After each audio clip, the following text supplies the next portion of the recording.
Does an oil tank devalue a property? Anyone in the audience? One from Lancaster said yes. And I'm going to agree with her that an oil tank can devalue a property with a caveat.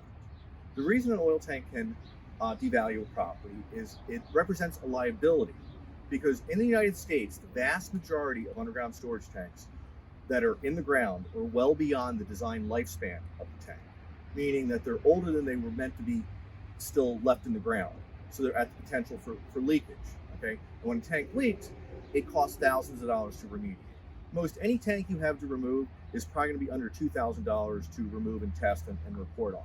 Whereas remediation for a tank is a lot more than that. I will tell you, over the next 60 to 90 days, we have projects of remediation that vary between about $8,500 and about $175,000. There's one for 19, there's one for about 105, there's like one for 157, there's like a $74,000 one, I think a $19,000 one. As you get, they're all over the place. All right.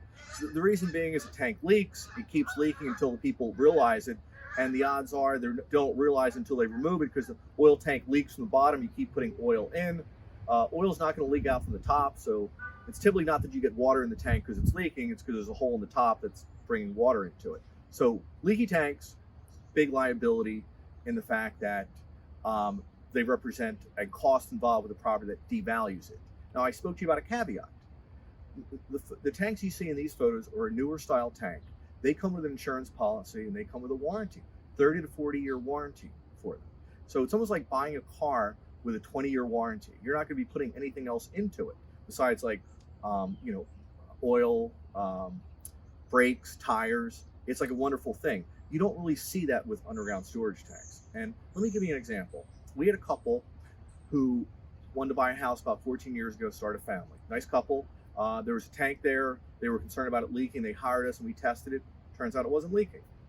So husband calls calls like a month and a half ago and said, Dave, my wife's kicking out kids like Pez. We need a bigger house. We want to sell. The heater's older, so we want to replace it. We want to convert to gas and remove the oil tank so we don't have any issues when we get to sell. And I said, great idea. And he's like, but I don't want to test the tank when you remove it. And I'm like, why not? He's like, well, I had to test it before, and I don't want to test again. I don't want to find a problem. And I said, well, you tested it 14 years ago. I mean, there's a lot of time has passed. So anyway, I'm like, let's just see what happens. So we removed the tank. Sure enough, the tank leaks. Cost about $11,700 to clean it up. Both him and his wife were upset with themselves because they realized they should have removed the tank previously, but they were too busy with living their lives and such, and it happens. And not to throw salt on a wound, but going back to our original report from 14 years ago, we recommended that although the tank wasn't leaking, it's going to leak because rust never sleeps. And they should have, you should remove it shortly after moving into the house, because you want to avoid it leaking on you, which unfortunately it did. They worked through it. They did sell the house. It was a kind of a happy ending, but you feel bad they spent money that they probably could have avoided.